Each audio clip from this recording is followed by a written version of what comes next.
सर्वांना नमस्कार. रुद्रदामिनी love स्टोरीचे 44 episode यापूर्वीच अपलोड केलेले आहेत. कृपया ते सर्व एपिसोड ऐकण्यासाठी आपल्या चॅनलला भेट द्यावी. विशालनं रुद्रला विचारलं की त्या बंगल्याचं नाव पद्मिनी का ठेवलं आहे, आणि दामिनी म्हणाली ते रुद्रच्या आईचं नाव आहे. मग दामिनी विशालला म्हणाले, दादा का रे, तू या पद्मिनी नावाबद्दल खूपच खोलात जाऊन विचारतोस. तुझी या नावासोबत काही खास अटॅचमेंट आहे की काय? आणि विशाल कसनुसं हसत म्हणाला, छे नाही, काहीच नाही. खास अटॅचमेंट वगैरे असं काहीच नाही, जस्ट आपली चौकशी केली. आणि रुद्र थोडा हसून आणि थोडा तिरका बोलून म्हणाला, हो ना, आता अग्निहोत्री साहेब त्यांचा व्यवसाय चौकशा करायचा आहे ना, मग ते चौकशाच करणार. आणि आता आई म्हणाली, बरं चला जेवायला चला सगळे. आणि मग रुद्र हात धुण्यासाठी बेसिनकडे गेला आणि तिथे दामिनी त्याच्या मागे गेली. आणि रुद्र तिला हळूच म्हणाला, ओ झंझावाती वादळ, दामिनी मॅडम आता तुझ्या डोक्यात काय चालू आहे ग? हे बघ, जे काय असेल ते मला आधी सांग बरं का, नाहीतर बघच तू. प्रकरण खूप पुढे गेल्यावर मला सांगतेस आणि मग मला निस्तारत बसावं लागतं. आणि आता हे प्रेग्नन्सीचं सत्य तू कधी सांगणार आहेस? दामिनी, मला खूप भीती वाटते ग. तू आधी एक काम कर, बाबांची रायफल आणि अग्निहोत्रीचे पिस्तूल लपवून ठेव. दामिनी म्हणाली, काही होत नाही रे, आधी सगळ्यांना निवांत पोटभर जेवू दे, मग सांगते. आणि मग डोळा मारत त्याला म्हणाली, आणि आपण देऊ ना त्यांना एक बाळ, त्यात काय अवघड आहे, फक्त थोडं लेट होईल. आणि आपण खूप मेहनत घेऊया बाळासाठी. करशील ना मेहनत? आता रुद्र हसायला लागला आणि म्हणाला, बावळट आहेस एक नंबरची, मला इतक्यात बाळ नकोय. आणि दामिनी त्याच्या हसणाऱ्या चेहऱ्याकडे बघून मनातच म्हणाली, किती गोड हसतोस ना तू रुद्र, म्हणूनच लहानपणापासून तू मला खूप आवडतोस. आणि आता तर मला कळलं आहे की आपण बालपणापासूनचे सवंगडे आहोत. मग तर आता तू माझा जीव की प्राण झाला आहे, कदाचित त्याच्यापेक्षाही जास्तच. आणि बुद्धू कुठला माझ्याच डोळ्यांवर प्रेम करत होता आणि माझ्यावर करत नव्हता. पण मी अशी तुझा पिच्छा सोडणारच नव्हते. पण हे सगळं आता ती कोणालाच सांगणार नव्हती. हे गुपित फक्त एकट्या दामिनीकडेच राहणार होतं, कारण आता ती विशाल आणि पद्मिनीची लव्ह स्टोरी लिहिणार होती स्वतःच्या हातानं, तिला हवी तशी.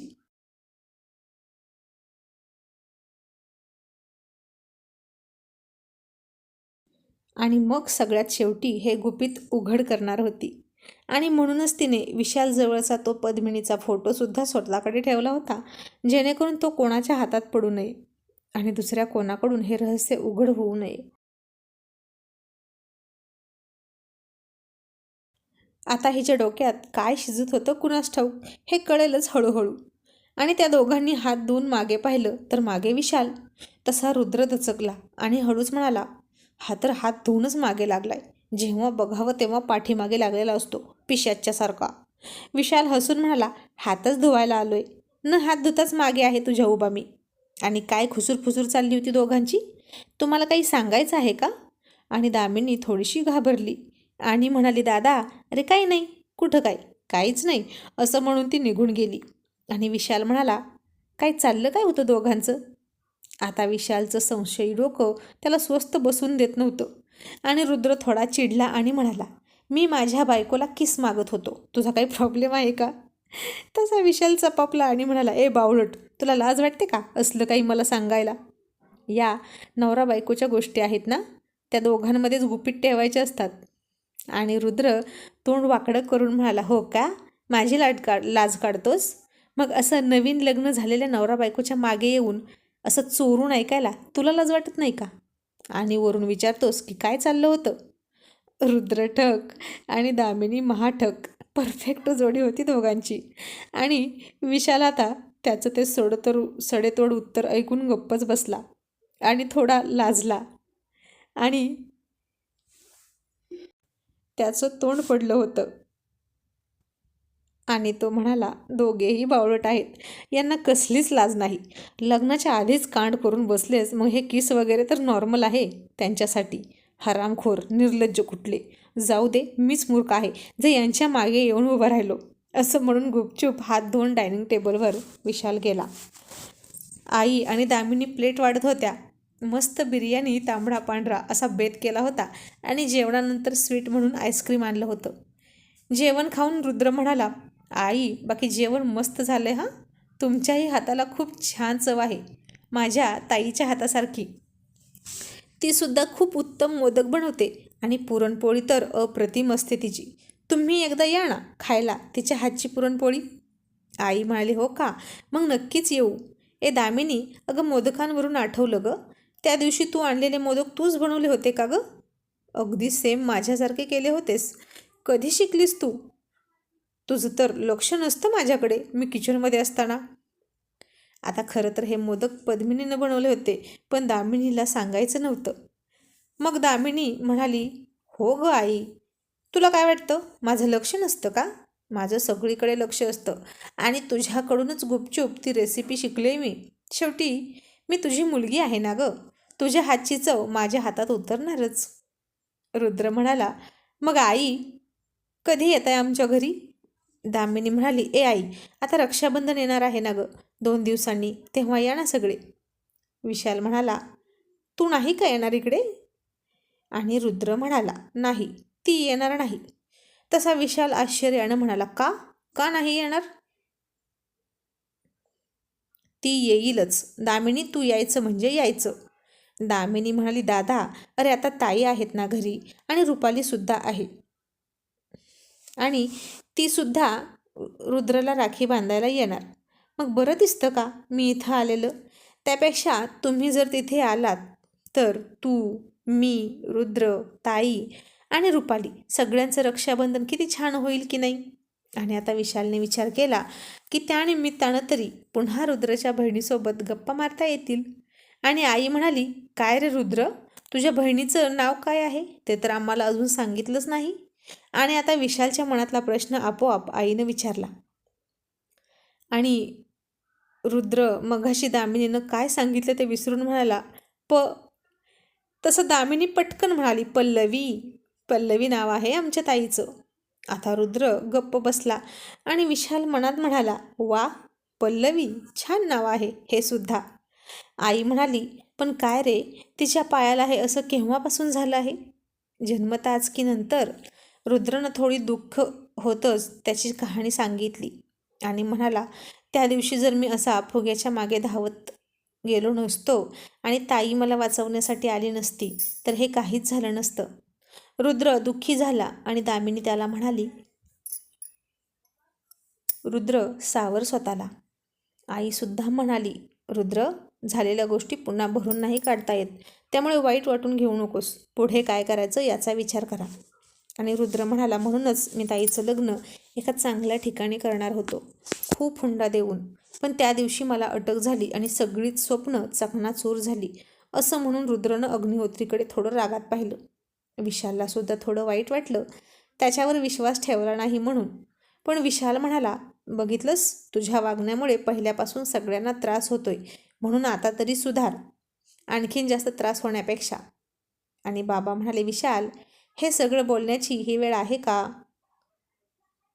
मग बाबा म्हणाले, रुद्र, अरे तिच्या पायाचं ऑपरेशन होऊ शकतं, तू काही बघितलं आहेस की नाही? रुद्र दामिनीकडे बघून म्हणाला, म्हणून तर ताईला मी मुंबईला घेऊन आलो आहे. आणि बाबा, हा विचारसुद्धा दामिनीनंच माझ्या डोक्यात घातला की ताईला भरपूर हुंडा देऊन लग्न लावून देण्यापेक्षा त्याच पैशातून तिचं ऑपरेशन होईल आणि ती तिच्या पायावर उभा राहू शकेल. मग तिचं लग्न सहज कुठेही होईल, हुंडा न देतासुद्धा. डॉक्टरांना दाखवलं आहे, त्यांनी 2-3 महिन्यांमध्ये ऑपरेशन करू असं सांगितलं आहे. आणि कधी एकदा माझी ताई तिच्या पायावर उभा राहिलेली मी पाहिल असं झालं आहे मला. आई म्हणाली, होईल रुद्र, सगळं ठीक होईल, तू जेव बरं. आणि विशाल म्हणाला, मी सुद्धा माझ्या कॉन्टॅक्टमध्ये असणाऱ्या काही डॉक्टरांशी बोलून घेतो आणि त्यांचे रिपोर्ट पुन्हा एकदा दाखवूया. दामिनी म्हणाली, हो चालेल दादा, तसंच करूया. मग आता सगळ्यांचं जेवण झालं आणि हॉलमध्ये रुद्र आणि दामिनीला शेजारी शेजारी बसवलं.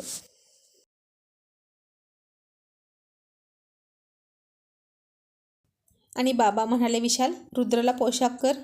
विशालने आता रुद्रच्या कपाळावर गंध ओढला आणि रुद्र मुद्दाम म्हणाला, अग्निहोत्री, जरा हळू ना, किती दाबून ओढतोस गंध?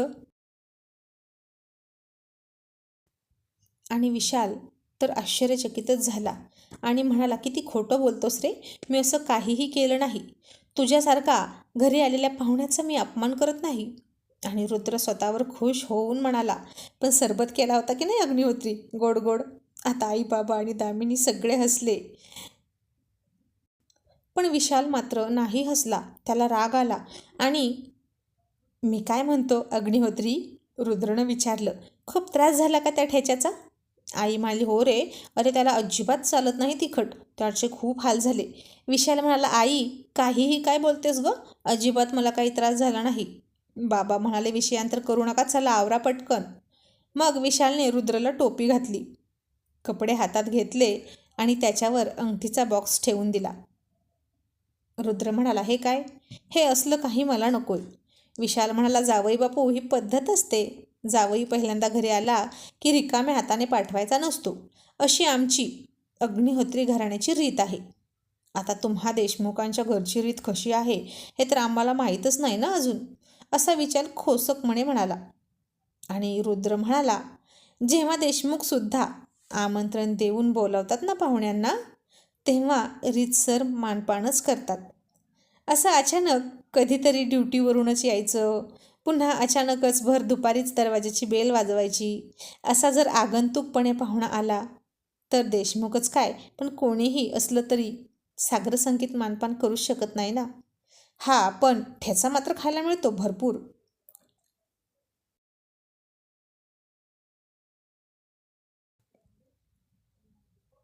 आणि आता रक्षाबंधनाच्या वेळी या पाहुणे, आत्ताच आमंत्रण देतोय, मग पहा देशमुखांचा मानपान.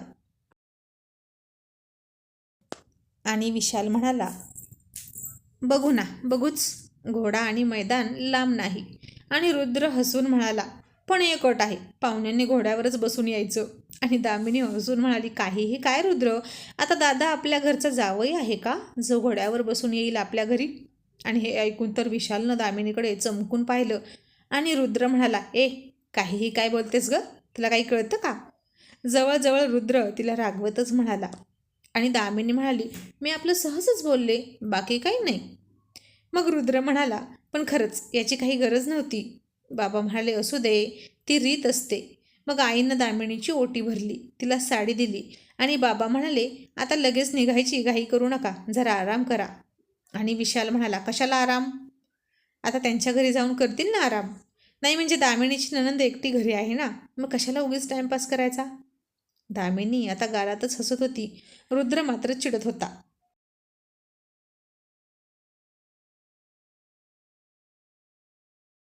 आणि मनात म्हणाला, अशीच काळजी दाखवतो ताईसमोर, म्हणून ताई याची साड घेते आणि मला रागवते.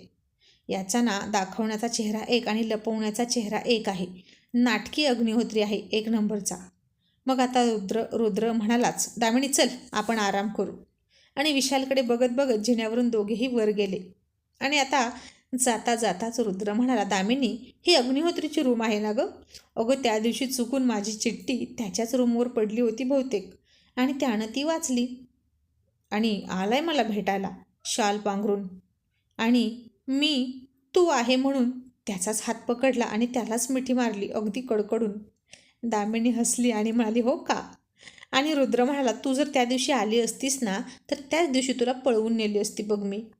दामिनी हसून म्हणाली, मग दादाला न्यायचं की पळवून? तो आला होता की तुला भेटायला. रुद्र म्हणाला, या अग्निहोत्रीला पळवून काय करू, त्याच्या दाढी मिशीचे केस मोजत बसू का?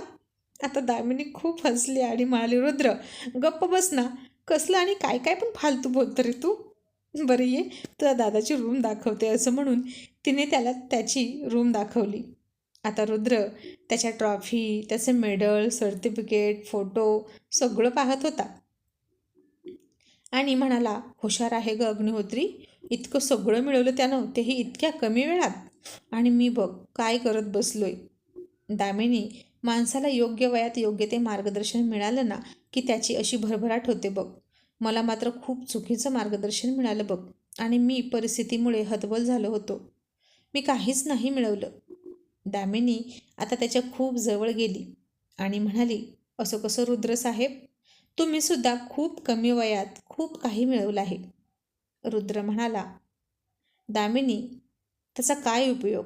शेवटी ते सगळं बेकायदेशीर मार्गाने मिळवले ना. अग्निहोत्री म्हणतो ते बरोबर आहे. हा रस्ता वाईट आहे. आणि दामिनी म्हणाली, पण रुद्र, तू बायको मिळवली आणि आता बाळही मिळवशील. हे किती मोठी अचिव्हमेंट आहे, माहीत आहे का? असं म्हणून दामिनी त्याच्या खूप जवळ आली. रुद्रनं आता एकांत पाहून तिला मिठी मारली. आईनं बोटभर लावलेल्या कुंकवामुळे खूप सुंदर दिसत होती दामिनी आणि त्यानं तिला तिथेच दरवाजाच्या साईडला भिंतीसोबत दाबली आणि म्हणाला, हो ग दामिनी, मी तर हे विसरलोच होतो की तुझ्यासारखी क्यूट सुंदर बायको मिळाली. ही खूप मोठी अचिव्हमेंट आहे माझ्यासाठी. तीसुद्धा माझ्या घरी स्वतः चालून आली, स्वतःच्या पायानं. खरंच माझं नशीब खूप मोठं आहे. आता दामिनी खूप लाजत होती आणि रुद्रनं तिच्या तोंडात तोंड घातलं आणि खूप डीप किस करू लागला. आणि आता ध्यानीना मणी नसताना विशालसुद्धा त्याच्या रूममध्ये आराम करायला आला. तो आत आला आणि दरवाजा लावण्यासाठी त्यानं दरवाजा ढकलला. तसा हा रोमॅन्टिक सीन पाहून तो खूप आश्चर्यचकित झाला आणि तो म्हणाला, बाप रे, असं म्हणून विशाल खूप मोठ्यानं ओरडला आणि त्यानं घट्ट डोळे मिचून घेतले आणि म्हणाला, ए नालायकांनो, आत्ताच्या आत्ता रूमच्या बाहेर पळा आणि तुमच्या रूममध्ये जा. माझ्या रूममध्ये ही असली थेरं चालणार नाहीत. तसे दोघेही भानावर आले आणि चपापले. आणि दामिनी खूप लाजून पळून गेली तिच्या रूममध्ये. आणि रुद्र म्हणाला, अग्निहोत्री, उघड डोळे. गेली ती. आणि तुझ्या रूममध्ये असलं चालणार नाही म्हणजे काय रे? तुझं लग्न झाल्यावर तू रोमॅन्स बेडरूममध्ये नाही करणार तर काय अंटार्क्टिकामध्ये जाऊन करणार का? की दक्षिण आफ्रिकेतल्या जंगलात करशील झाडावर बसून झिंगालाला हू हू करत? आणि विशाल म्हणाला, गप्प बस आणि निघ, ही माझी बेडरूम आहे. रुद्र म्हणाला, काय सारखं माझी बेडरूम लावलं आहे? माझी बेडरूम तुझ्या रूमपेक्षा मोठी आहे. विशाल म्हणाला, मग जा ना तिकडेच आणि तिकडेच हे असलं काहीतरी कर. तुला जे काही करायचं आहे ते. रुद्र म्हणाला, नाही, मला इथेच रोमॅन्स करायचा आहे. विशाल तर थक्क होऊन म्हणाला, काय निर्लज्ज माणूस आहे. हे बघ रुद्र, माझ्याशी वाद घालू नकोस. तू आता बाहेर हो आणि पुन्हा असं माझ्या रूममध्ये यायचं नाही आणि असलं काही करायचं नाही. आणि आता रुद्रनं विशालकडे थोडं संशयानंच पाहिलं. विशाल म्हणाला, काय झालं, असं का बघतोस? रुद्र म्हणाला, तुला रोमॅन्सचं नाव काढलं तरी राग येतो. इतकं वय झालंय पण अजून लग्न नाही. याचा अर्थ तू नक्की पुरुषच आहेस ना की नाही ते बघतोय.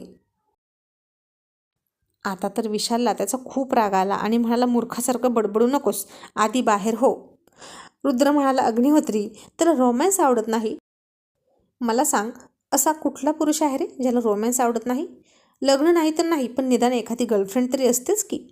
विशाल आणखी चिडून म्हणाला, हे बघ, मी त्या टाईपचा माणूस आहे. आणि रुद्र म्हणाला, अग्निहोत्री, तेच विचारतोय मी. तुझा टाईप नक्की कोणता आहे हेच कळेना मला. तो, ती की ते? विशाल आता खूप चिडला आणि म्हणाला, ठीक आहे, बस तू इथेच, जातो मी बाहेर. रुद्र म्हणाला, ए अग्निहोत्री, थांब, जातो मीच बाहेर. नाहीतर तुझी रूम अशुद्ध होईल ना रोमॅन्स केल्यामुळे. काय कटकट आहे यार, जावायला जरासुद्धा मोकळीक देत नाहीत, सारखं आपलं कबाबी हड्डी व्हायचं. असं म्हणून रुद्र दामिनीच्या खोलीत निघून गेला आणि विशालने सुटकेचा निश्वास सोडला आणि म्हणाला, काय आफत आहे यार, हा मुलगा पुन्हा डोक्यात जातो माझ्या.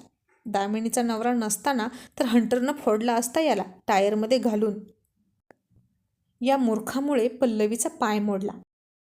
आणि आता रुद्रच्या बहिणीचा पल्लवी असा उल्लेख केल्यामुळे विशालच्या चेहऱ्यावर आपोआप स्माईल आली आणि तेच नाव त्यानं 2 वेळा मनात घोळवलं, पल्लवी, पल्लवी.